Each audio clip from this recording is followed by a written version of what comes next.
మన సదాశివపేట దగ్గరలో ఇంత ప్రాచీనమైన విశిష్టత కలిగిన దేవాలయం ఉందని ఎంతమందికి తెలుసు? త్రేతాయుగంలో సాక్షాత్తు ఆ శ్రీరాముడే ప్రతిష్టాపించిన లింగాన్ని కలియుగంలో భక్తులు శ్రీరామలింగేశ్వర స్వామిగా కొలుస్తున్నారు. ఇది సంకల్పలింగం. ఎందుకంటే సీతాదేవి జాడ దొరకాలని శ్రీరాముడు ఒక రాయిని లింగంగా ప్రతిష్టాపించాడు.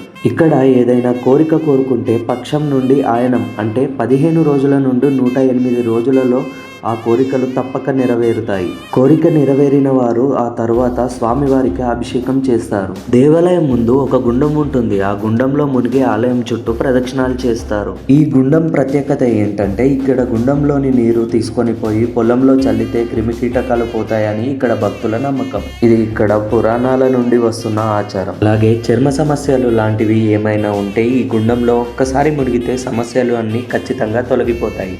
ఈ గుండంలో స్వామివారి పాదాలు ఉన్నాయి. అందుకే ఈ గుండంని మోక్షగుండంగా పిలువబడుతుంది.